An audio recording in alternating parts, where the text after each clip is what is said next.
नमस्कार, आप देख रहे हैं आज की समाचार सिर्फ और सिर्फ के भारत में। मैं वर्षा वेणुगोपाल लेकर आई हूं देश और दुनिया की बड़ी खबरें। एआई इम्पैक्ट समिट में यूथ कांग्रेस के प्रदर्शन पर प्रधानमंत्री नरेंद्र मोदी की कड़ी आलोचना के बाद इंडिया गठबंधन में दरार साफ दिखी। मार्गरेट आल्वा, अखिलेश यादव और अन्य नेताओं ने मंच के छायन पर सवाल उठाए। दिल्ली पुलिस ने इस मामले में 8 लोगों को गिरफ्तार किया है।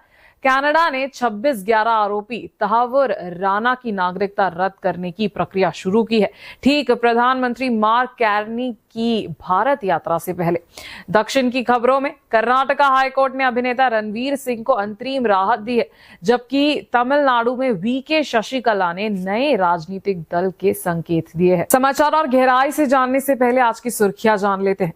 ईरान अलर्ट, भारत ने नागरिकों से कहा तुरंत देश छोड़े, सभी फ्लाइट विकल्प खुले। उबर ओला को टक्कर, नेम भारत का बड़ा ऐलान, driver compensation 0, know search pricing. Jharkhand में बड़ा हादसा, Ranchi Delhi air ambulance crash, 7 लोग थे सवार। महिला ओडीआई में ऑस्ट्रेलिया का दबदबा, बैट मौनी की चमक, भारत 6 विकेट से हारा। अब समाचार विस्तार से। सबसे पहले देश और दुनिया की खबरें। प्रधानमंत्री नरेंद्र मोदी ने इस प्रदर्शन की कड़ी आलोचना की, जिसके बाद इंडिया गठबंधन के कई सहयोगी दलों ने भी खुलकर नाराजगी जताई। कांग्रेस की वरिष्ठ नेता और पूर्व केंद्रीय मंत्री मार्गरेट आल्वा ने कहा कि अंतर्राष्ट्रीय कार्यक्रमों में विरोध करते समय अनुशासन और जिम्मेदारी बेहद जरूरी है। वहीं समाजवादी पार्टी के नेता अखिलेश यादव ने कहा कि बीजेपी भले ही गलत हो, लेकिन विदेशी मेहमानों के सामने ऐसा प्रदर्शन सही नहीं है। आरजेडी के मनोज झा ने भी कहा कि विरोध का अधिकार है, लेकिन मंच का छाया सही होना चाहिए। शिवसेना, उद्धव गुट के आदित्य ठाकरे और अरविंद सावंत ने भी इस कदम से दूरी बनाई। अब ये मुद्दा कांग्रेस के लिए राजनीतिक मुश्किल बनता दिख रहा है। सहयोगियों की एकजुट नाराजगी से साफ है कि आने वाले समय में कांग्रेस को अपनी रणनीति और अधिक संतुलन बनानी होगी। दिल्ली पुलिस ने कहा है कि इंडिया एआई इम्पैक्ट समिट 2026 के दौरान हुए यूथ कांग्रेस के प्रदर्शन को लेकर उन्हें पुख्ता सबूत मिल गया है। ये समिट न्यू दिल्ली में आयोजित किया गया था, जहां देश विदेश के कई बड़े प्रतिनिधि शामिल हुए थे। मीडिया से बात करते हुए special CP crime branch Divesh Chandra Srivastava ने बताया कि मामले की जांच अब क्राइम ब्रांच की इंटरस्टेट सेल को सौंप दी गई है। उन्होंने कहा कि जांच के आधार पर अब तक 8 लोगों को गिरफ्तार किया गया है। गिरफ्तार किए गए लोगों में इंडियन यूथ कांग्रेस के अध्यक्ष उदय भानु चिब भी शामिल है। इसके अलावा संगठन के कई पदाधिकारी भी पुलिस हिरासत में है। दिल्ली पुलिस का कहना है कि उनके पास प्रदर्शन से जुड़े ठोस सबूत मौजूद है और आगे की जांच जारी है। इस मामले ने राजनीतिक माहौल को और गर्म कर दिया है। फिलहाल सबकी नजरें इस बात पर है कि आगे की जांच में क्या नया खुलासा होता है। कनाडा सरकार ने 26/11 मुंबई आतंकी हमले के मुख्य आरोपी में से एक तहावुर राणा की नागरिकता रद्द करने की प्रक्रिया शुरू कर दी है। यह कदम कनाडा के प्रधानमंत्री मार्क कार्नी की 27 फरवरी को होने वाली भारत यात्रा से ठीक पहले उठाया गया है। आपको बता दें कि 26/11 मुंबई हमले में 166 लोगों की जान गई थी।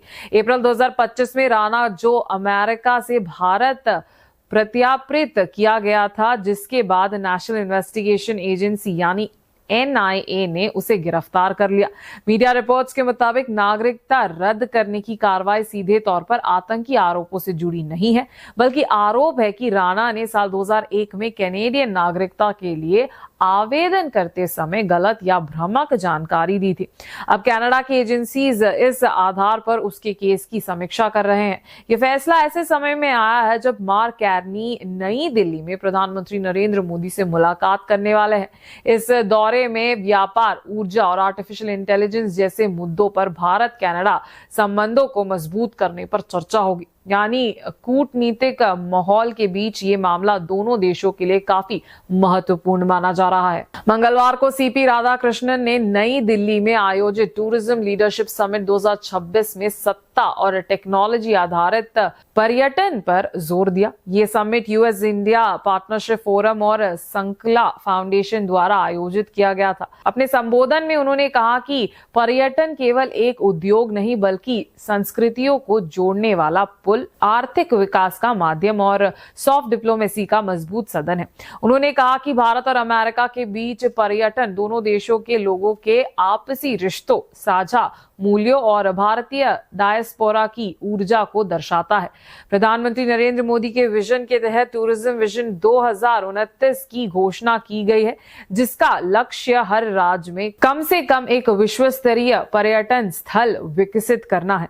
उन्होंने कहा कि पर्यटन विकास केवल सौंदर्यकरण तक सीमित नहीं होना चाहिए, बल्कि बेहतर कनेक्टिविटी, सुरक्षा, डिजिटल सुविधाएं और पर्यावरण संरक्षण पर भी ध्यान देना होगा।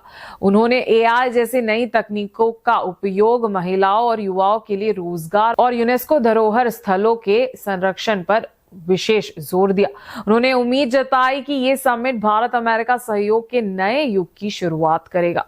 अब जरा नजर डालते हैं दक्षिण की ओर।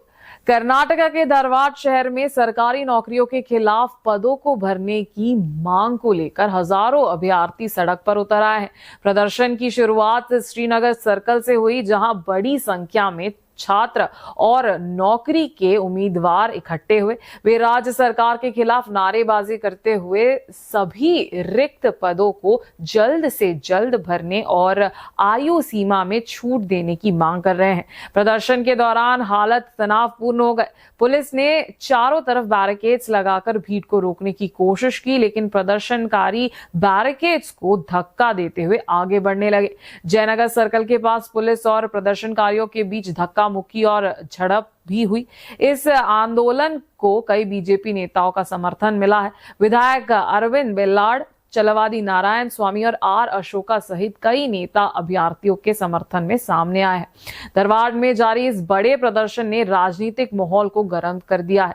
अब देखना होगा कि राज्य सरकार अभ्यर्थियों की मांगों पर क्या फैसला लेती है। कर्नाटका हाईकोर्ट ने अभिनेता रणवीर सिंह के खिलाफ दर्ज एफआईआर में फिलहाल किसी भी तरह की सख्त कार्रवाई पर रोक लगा दी है। ये मामला कन्नड़ा फिल्म कांतारा के एक किरदार की कथित मिमिक्री से जुड़ा है। दरअसल बेंगलुरु के एक अदालत ने एक वकील की निजी शिकायत पर पुलिस को एफआईआर दर्ज करने का आदेश दिया था। रणवीर सिंह पर भारतीय न्याय संहिता की धारा 196, 299 और 302 के तहत धार्मिक भावना को आहट करने और वैमनस्य फैलाने जैसे आरोप लगाए हैं। सुनवाई के दौरान जस्टिस एम नागप्रसन्ना ने टिप्पणी करते हुए कहा कि सार्वजनिक हस्तियों को बहुत सावधान रहना चाहिए, खासकर जब बात किसी देवी देवता से जुड़ी हो। हालांकि कोर्ट ने अगली सुनवाई 2 मार्च तक पुलिस को कोई भी जबरन कार्रवाई ना करने का निर्देशन दिया है। रणवीर के वकील ने कहा कि अभिनेता का किसी भी भावनाएं आहट करने का इरादा नहीं था और वह अपनी कथित गलती सुधारने को तैयार है। अब इस मामले की अगली सुनवाई 2 मार्च को होगी। पूर्व एआईएडीएमके नेता और दिवंगत मुख्यमंत्री जयललिता की करीबी सहयोगी वीके शशिकला ने नए राजनीतिक दल बनाने के संकेत दिए हैं। जयललिता की जयंती के अवसर पर आयोजित एक कार्यक्रम में शशिकला ने कहा, आज अम्मा का जन्मदिन है और इस मौके पर अच्छी खबर आएगी। उनके इस बयान के बाद तमिलनाडु की राजनीति में हलचल तेज हो गई है। आपको बता दें कि आय से अधिक संपत्ति मामले में साजा के बाद शशिकला को एआईएडीएमके से निष्कासित कर दिया गया था। वह पहले पार्टी की कार्यवाही महासचिव भी रह चुकी है। हाल ही में उन्होंने चेन्नई में अपने समर्थकों से मुलाकात की, जिससे उनके सक्रिय राजनीति में वापसी के संकेत मिले। इस साल होने वाले 234 सदस्य तमिलनाडु विधानसभा चुनाव में मुकाबला बहुत ही तेज होने वाला है, जिसका नेतृत्व मुख्यमंत्री एमके स्टालिन कर रहे हैं और बीजेपी एआईएडीएमके गठबंधन के बीच होगा। वहीं अभिनेता से नेता बने विजय की पार्टी तमिळग वेट्री कळगम भी चुनावी मैदान में है, जिसे मुकाबला त्रिकोणीय हो सकता है। अब सबकी नजर इस बात पर है कि शशिकला की अच्छी खबर क्या तमिलनाडु की राजनीति में बड़ा बदलाव लाएगा।